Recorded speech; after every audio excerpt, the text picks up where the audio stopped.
Peace, love, good health, and black power. This is a Functional Man show, a show that Neil and I developed.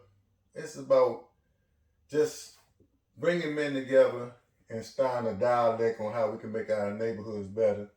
This is my main man, Big Neil. Everybody know I got my main man. Man, Neil yes, with me, sir. man. I Yes, got my sir. main man. I got with Big Brother with me. Yes, sir. Yeah. Hey, Neil, before we start, man, I seen Sunday this young lady, Sasha Johnson, 27-year-old black female. Mm-hmm.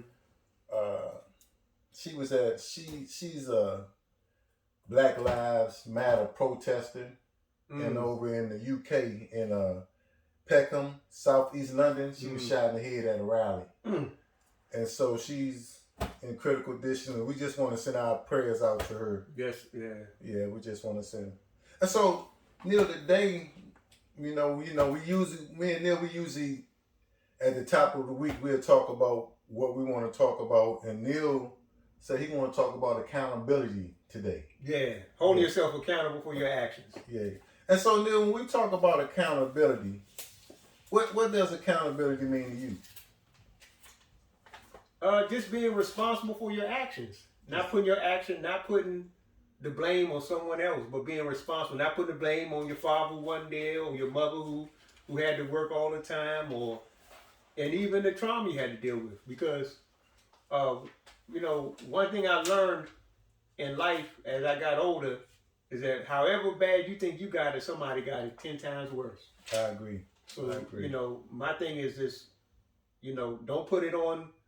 Of course, we have a whole lot of issues as far as races, and we have things, whether you're a woman or a black man or whatever, we all have some type of hindrance, some type of outside hindrance to our progress. Mm-hmm. But, you can't, we're in a position now that we ain't in shackles, we ain't, so we have to hold, not just as a community, but as yourself, you have to hold yourself responsible for your inability, what you didn't do, as far as your career, what you did do. But it's, hold yourself responsible for your relationships. I think the first thing you should do, I see a lot of people when they get divorced or they go leave somebody, it's all about what they did. Mm-hmm.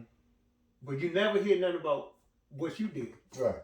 And so for me, I think that's another thing that we do, and I think it's a part of the culture in the society that we always blame somebody else. But forget what that person did. What did you do, and how can you make yourself better? And so I got a quick question for you. So, who do you feel like can hold you accountable for your actions? Nobody. My mom has passed. My mother, the people who raised me in the ground. My father, he can, if I'm doing something incorrect, he can, I don't know, I'm a grown, as far as, maybe at work, if somebody's, if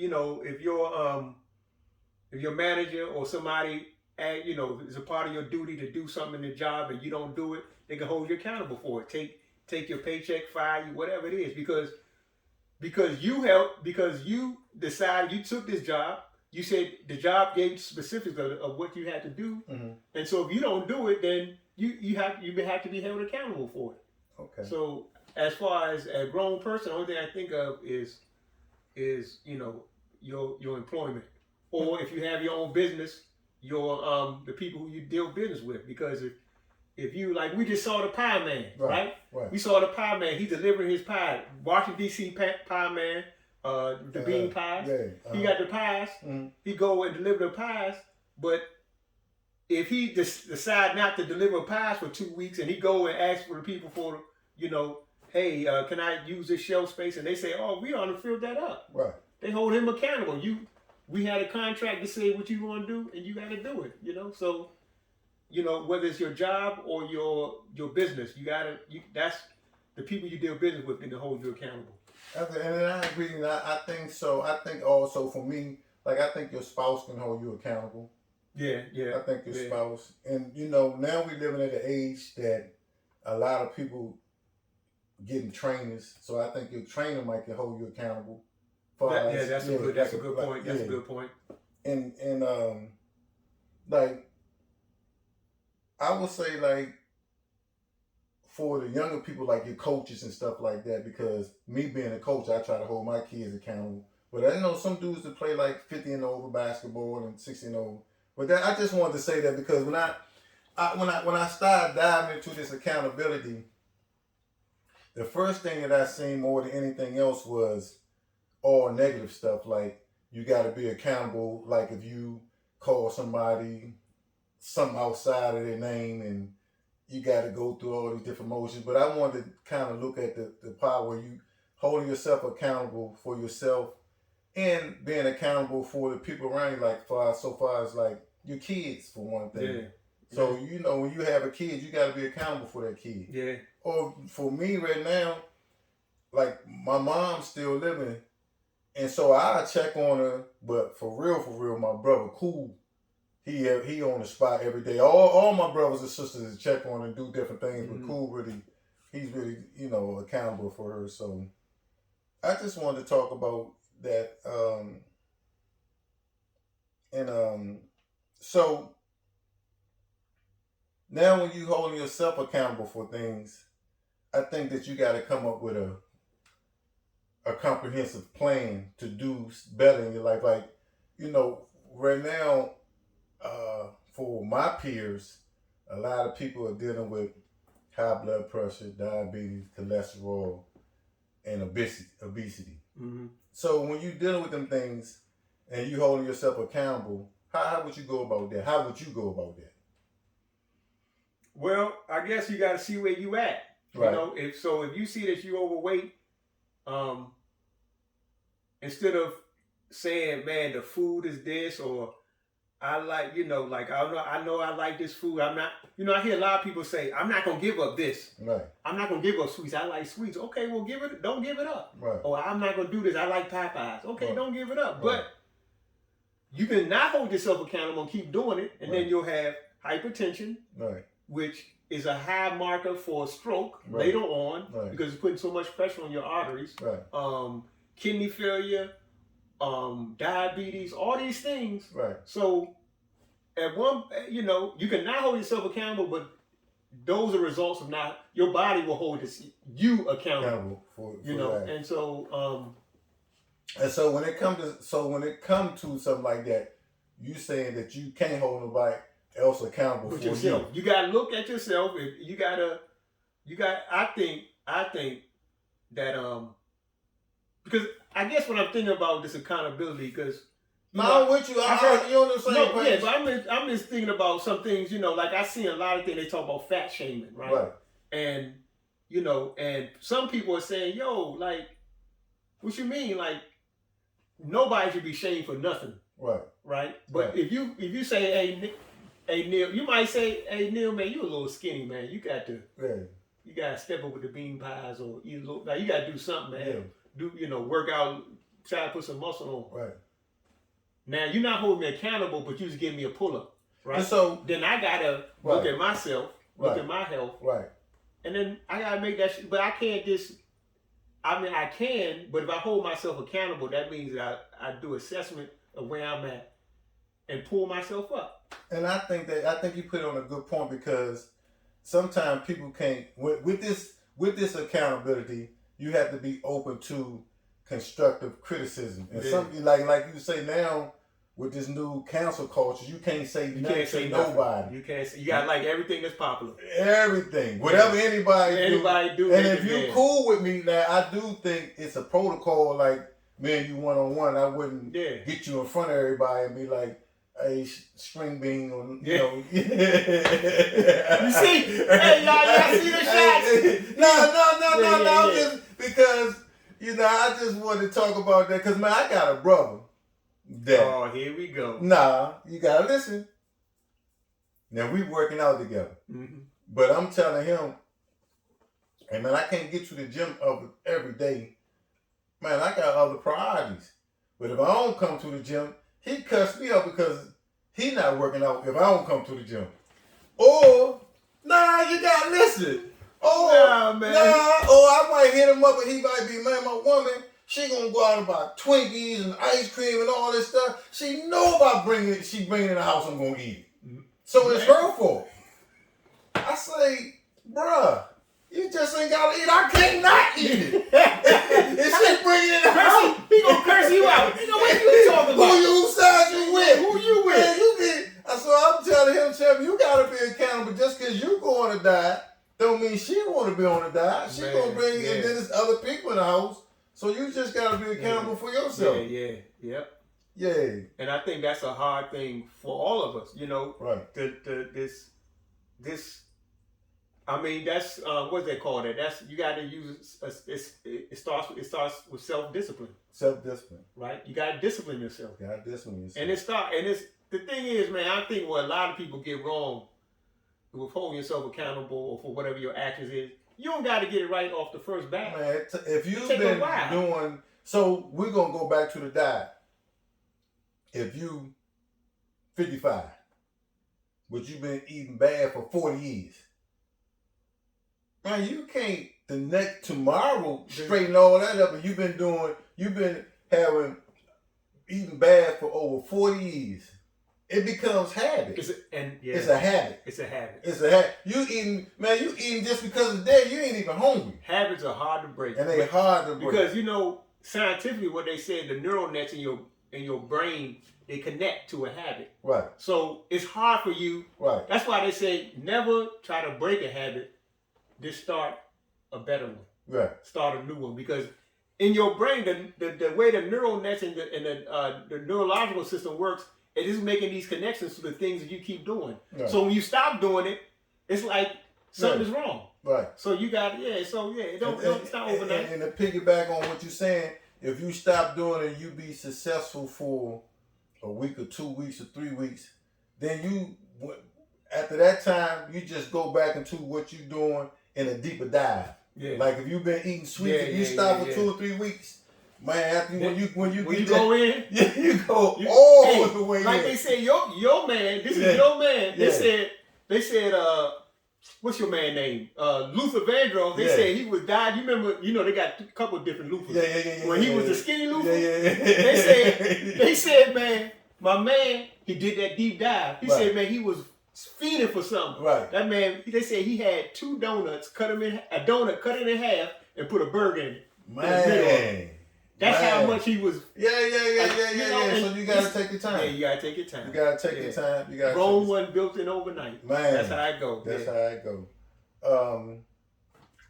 And so, when you're being accountable for yourself, can you hold other people accountable? Yeah, I don't know how you can hold somebody accountable that's not your children. I feel the same way. Yeah. I feel the same. Even you can pull them up. You can pull them up. You can give them constructive criticism. You know, Speaking of, I remember you was like, because I had all those type of jobs. Don't laugh. See, man, I shouldn't even bring it up, man. Tone was telling me, what'd you say? Hey, man, I had these contracts. I get a contract, work for 3 months, be off for a year. Security. Yeah, you was like, man, benefits. You got to get benefits. Benefits and man, security. Forget you, man. I'm eating mangoes every day, man. You was like, man, you need to get secure, like real job, man. Forget you. Then all of a sudden I was in some deep water. Right. You was like, what I tell you. But at the same time you was pulling me up. Right. You can't hold me accountable, but you give me but it came around that I heard what you said, but then the truth will always bring itself to light. Right. Regardless. So So you can get somebody constructive criticism. A lot of times people don't listen. I just wanted to talk because I see a lot of shows where guys talking about we need to hold women accountable, and I think that's even with your spouse, the worst you can do is get a divorce. That's the worst, yeah. I mean, that's the worst. You ain't whooping on nobody. You can't spank. You can't put them on punishment. I ain't no high value man. So I tell my wife don't go outside. She start laughing. Yeah. I ain't going. she make way more money than me. Yeah, I ain't got no control over her. Yeah, man. You can't hold nobody. Outside of your kids and yourself. Yep.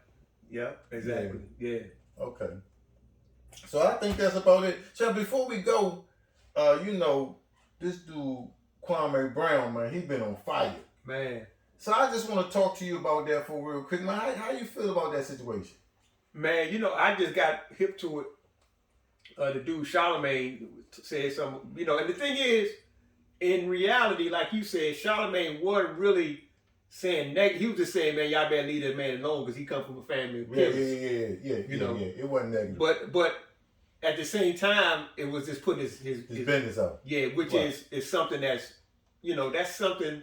That's what we live in that culture of negativity. Like we, you know, that what they call it, gossip. Like grown men should be gossiping. You know where I come from, they call it snitching. I come up in that era. Yes, sir. Hey, mind your business. Yeah, man. Yeah. What business is you? Yeah. So I tell you, it's funny because my man Kwame say, man, man, you tell my business out. You ain't talking about when you raped that little girl. Let's talk about that. Let's talk about that.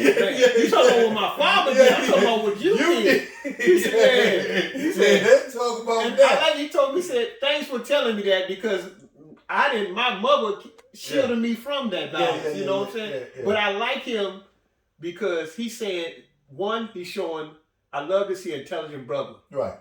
You know, a lot of times they think, and then the way the system is set up, athletes don't supposed to say nothing but perform. Right. He's off of that stage. They say he was a bust, whatever. He said a bust. Man, I made $12 million, man, 18. Hey, champ, man, I looked at the thing. They say out the NCAA, 1% make it to the league. Man. This guy come out of high school. So I don't even know. You know, I ain't even good at math. I know that's 0.3%. Yeah.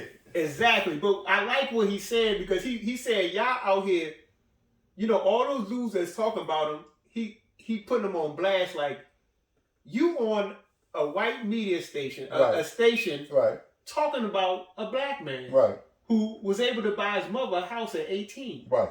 You know what I'm saying? Right. And he said, basically, y'all sitting up here talking about y'all cool and y'all getting paid to destroy another brother. Right. And I like, man, that insight itself that was very insightful, man. He was just like, man, we got to do better as far as supporting each other. So, real quick, the history on this kid, man, he get drafted at 17, come in the league at 18. He played 12, 13 years in the league. You still got money. The down part to him, you know, I got to say this because as an athlete, I love Michael Jordan. Mm-hmm. As an athlete, as a person, the more I see a voice now, man, I really don't care too much. Especially with the last James Jones. The last Scotty talking about, man, I'm messed up, man. My back hurt, my legs hurt, man. And he like, man, he's selfish. Scotty, you know, he's struggling. He really not getting paid. I'm like, what's up with Michael? That's anyway, why Scotty didn't. He took a paycheck. And Michael Jordan kind of, to me. But anyway, Michael Jordan really got into this kid's head. He dogged this kid and messed his kid confidence. And that's really what happened with him more than anything else. Mm-hmm. And could you imagine, like, I'm a boxer, man, so imagine me meeting Ali and Ali trained me and all Ali told me, man, you some garbage. You ain't nothing. And then whooping you while you some garbage. Then the thing about the kid, no matter how big he is, he's still 18 years old. 18. So even though he got man strength, he ain't got the same strength as a 30-year-old man that's been in the league that did this. But not only the strength, just the knowledge of the mentality. Yeah, man. You know, as a coach, I mean, I think you have a very the perfect insight. Right. You know what they say.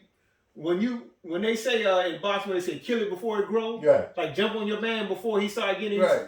But see, that's the thing about it because you know, Mike had some stock in the Wizards. So listen to this. Instead of making this kid a better player to make my team grow, I'm going to dog him out. Like, what sense does that make? But they said, once again, and this is my assumption, they said that, as a matter of fact, he said that he's going to be better than him one day. But everybody think like that. That's how you should think. If you're a pro athlete, any man, you know, like people get on Floyd Mayweather all the time for saying he better than Ali.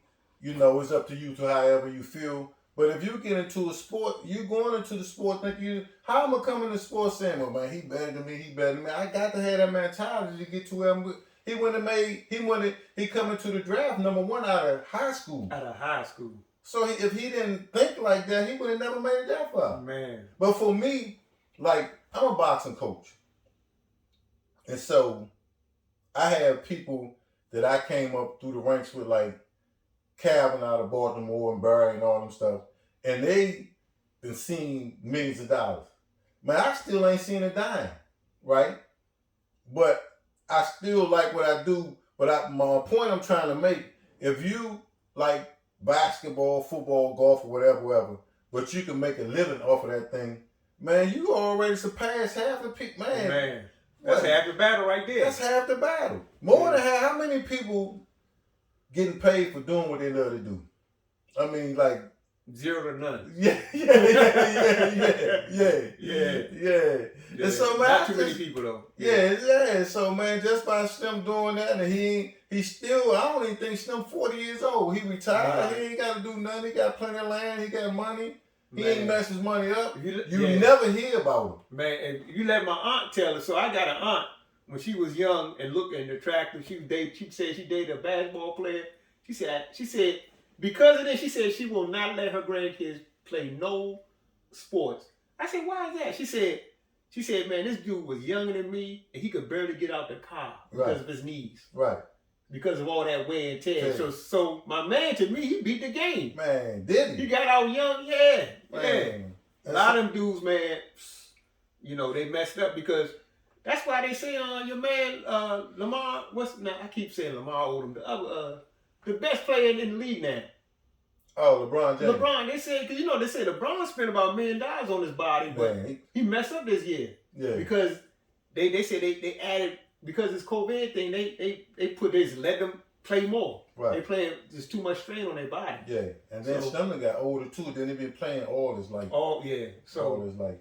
So, if you ask me, my man Kwame doing all right. Man, I appreciate it, man. He been, Holmes, man, he been calling out everybody. He been playing with. Yeah. But you know this dude, man, I don't know what about this particular, because you know, Steven Jackson and Matt Bonds, they got this podcast called All the Smoke. Yeah. And they was talking about him with Gilbert Arenas. What they say about him though? Because he pretty much they just said he was a bust. And you know, and then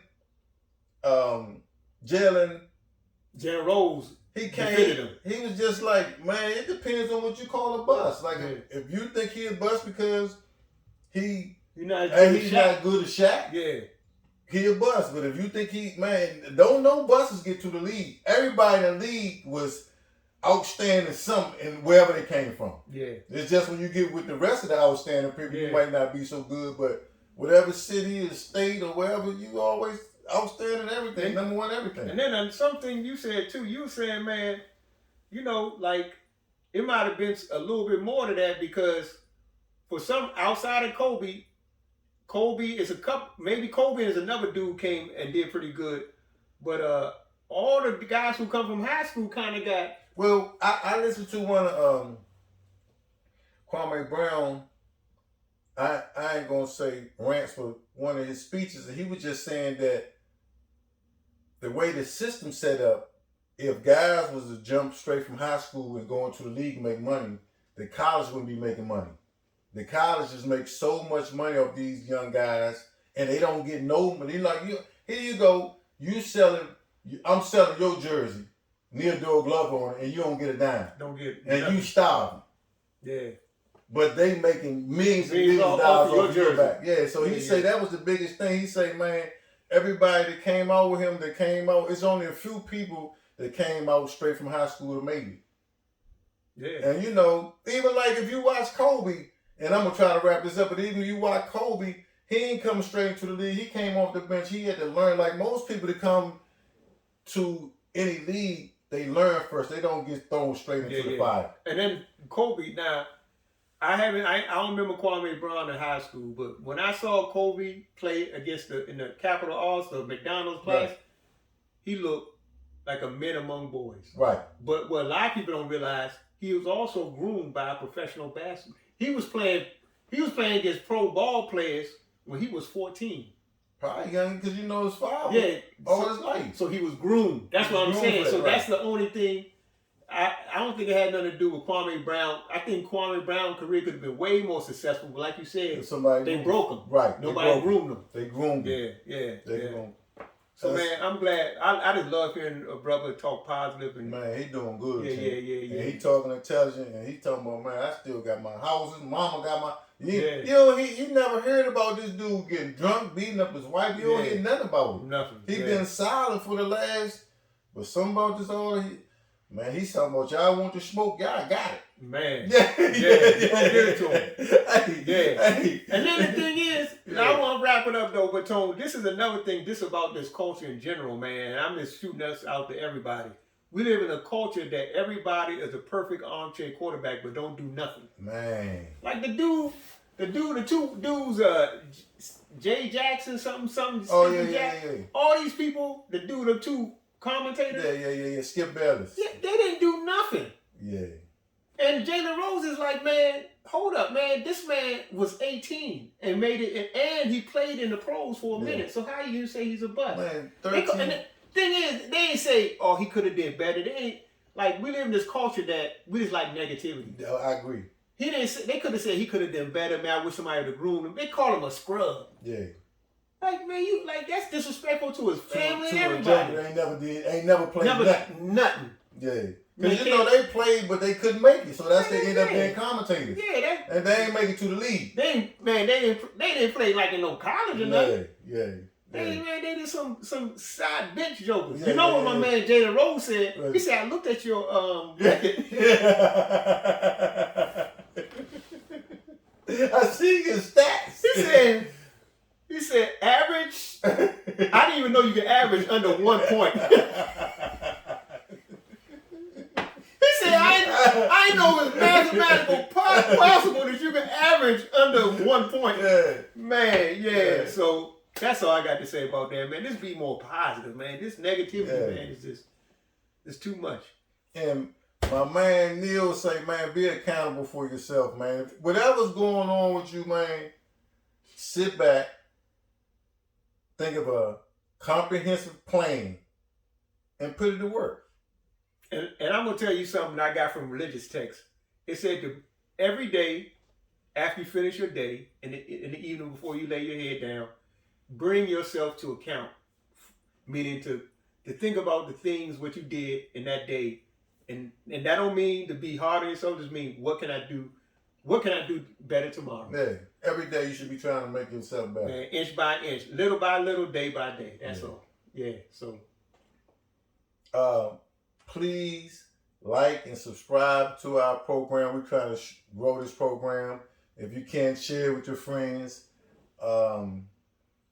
If you have a show you want us to do anything on, just put it in the comments or put in the comments good or bad. It's good or bad to make our show better. Just put in the comments. I read all the comments. Please love yourself, man. Please love yourself. Always give God the glory. And hold yourself accountable. Mind, body, and soul. Hey, Mook says her fault. It ain't my fault. Hey, see, Mook. Hey, Mook, I'm with you, Mook. Man, forget them tweets. I'm with you, Mook. Mind, body, and soul, baby. We out.